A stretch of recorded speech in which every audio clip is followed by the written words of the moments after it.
Here's a little story about crystal meth. So the first time I did crystal meth was when I was in my late 20s, probably like 28. I thought it was coke. My neighbor put it on the washing machine. He put a line out, said, "Go take a line, man." So I snuck off, went and took a line, and let's just say I was up all night. I didn't really do it again for like another year probably. When I moved back home and started talking to this girl who did it, she's like, "Oh, could you tell that I was on it?" I was like, "On what?" Because you can't really see the signs of meth use when you're not using. I mean, there's obvious signs, but the subtle ones. I ended up doing it with her and then getting hooked pretty quick.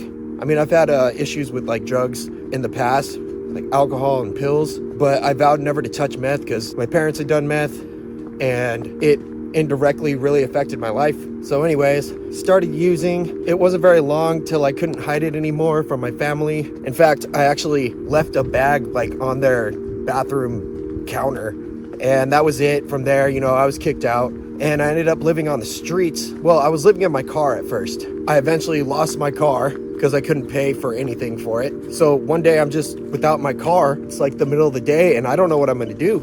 So I end up just sleeping outside, and I pretty much just set up camp in a canyon where my car was taken. No preconceived thoughts of where to, camp.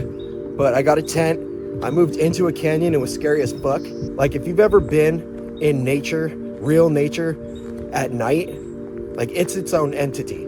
The hardest things about being homeless for me were shower and power. If I could even keep a phone, if it didn't get lost or stolen, it was hard to keep it charged. And you got to think about it. Where are you going to charge it? There's not outlets all over the place. People aren't just going to let you use their outlets at their businesses. So you got to be creative and find ways and utilize every opportunity you can to charge your stuff. And you can't listen to music. You can't watch YouTube. You got to strictly use it for what you need it for, which is like contacting people. And the other hardest thing is showering. There's a common way amongst homeless people, which is called a bird bath, which is where you just find a public restroom and use whatever hand soap they have and just do what you can. The showering leads to shame, or the lack of showering. It's not easy being dirty and in public, and you need to eat, you need to go out into public to get food and supplies or whatever. And it would be to where I didn't even want to go in a store because I didn't want to take the receipt from someone and them see my hands dirty. And especially when you're living in a canyon, it's hard to stay clean even after you've showered. I mean, you're like immediately back in the dirt,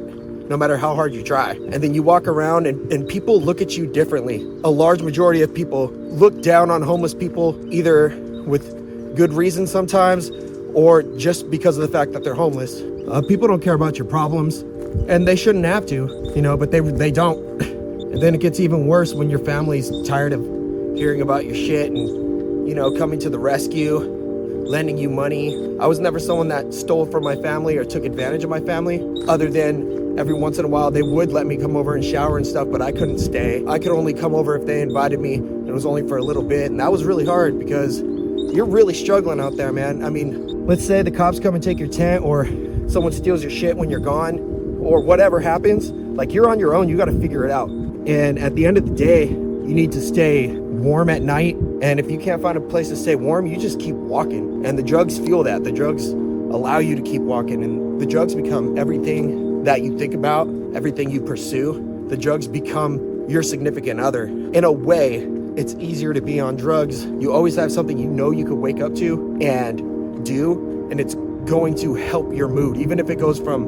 -3 to 1, it's still lifting your mood, and it's not even you doing anything other than lighting up a pipe. But when you're sober, you have to actively seek out ways to lift your spirits. And ultimately, it ends up being better for you because those things actually sustain. And on drugs, it's just like, you're just going for the next high, constantly looking over your shoulder, making sure you're not going to get in trouble, wondering if people are stealing your shit while you're gone. You're hoarding more shit because the shit fucks with your mind and makes you start hoarding stuff, but then also mix that in with the fact that shit's getting stolen from all the time. So there's this like psychological thing going on where it's like, I need to gather more stuff because I need more stuff because I never have stuff. You end up with bags of clothes, and it's hard to keep your area clean. A lot of homeless people don't keep their shit clean, either because they're mentally unsound or because it's just hard to maintain all that shit without four walls. Just imagine not having your house and then all your stuff, like your walls are just gone, like all your stuff is just there now. Like, you have a lot of stuff. It's hard to prioritize what you need and what you don't. It's like you can't really wash your clothes, so you just keep gathering clothes like at the back of Goodwill when they're closed. I mean, you find all these weird little things to do to survive or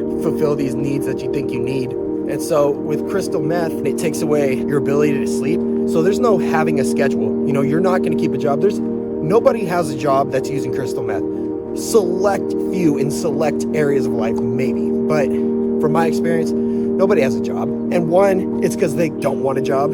Two, it's because they can't keep a job. I mean, you can't go in there dirty. You can't go in there when you haven't slept and you're supposed to be there every day at a certain time. You can't go in there with shame. You can't go in there with a bag in your pocket. You can't miss work because you got caught by the cops and you went to jail, and you keep missing work because you keep spending nights in jail. It's crazy. And the people that you surround yourself with, they're all in survival mode too. Unfortunately, the way to survive out on the streets oftentimes can be very scandalous. There's different types of hustles, you know? A lot of females sell themselves to get money. A lot of people sell drugs to get money. A lot of people boost, which is stealing stuff from stores and trading it for drugs, because these people don't have jobs. So, you know, they've got to create their own jobs, and there's a limited field of opportunity, and it's all pretty much illegal. A lot of people will use people. I mean, chronically use people. There's a lot of houses that have been taken over that I've witnessed of like elderly, handicapped, or something, older person that lets one tweaker or user into their house, and it ends up, you know, in a month, it's overrun. And there's nothing they can really do about it until eventually someone comes in and does something about it. But usually takes a long time for those things to happen. And it gets to the point where everybody's judging you. So, or not maybe everybody, but you feel like everybody at that point. And people have said some really nasty things to you and have really bad ways of thinking about you. So you assume everybody's like that, and you walk past someone and you're pissed. I've had points where I've walked around and felt like people were thinking about me, and they probably haven't even noticed me. And I've gotten so mad, I've actually like said shit. I said shit. And they're like, I didn't even notice you, bro. And you think they're lying, and depending on how sleep deprived you are, you actually really believe yourself to the point where, you know, you can start believing that there's people spying on you, or you're always being watched because you're always outside. So you are always being watched in a way. You're living your life in public, but you start feeling like there's people watching you everywhere. Like right now, I wouldn't be able to walk around with a camera like this in the canyon. I know there's no one here right now. And actually, I don't even really care if there is, but I would feel like someone was watching me to the point where I'd be like, fuck you know? And there's no one there. You start hearing shit. If you're living by like a freeway or something, like cars going by at different rates of speed, different distances, different size cars, it becomes this white collage of like your own thoughts mixing in with the sound, and you start thinking you're hearing specific things, and it's whatever is in your head. I used to think I heard my grandpa yelling at me from a distance always, you know, to the point where I'd answer back sometimes.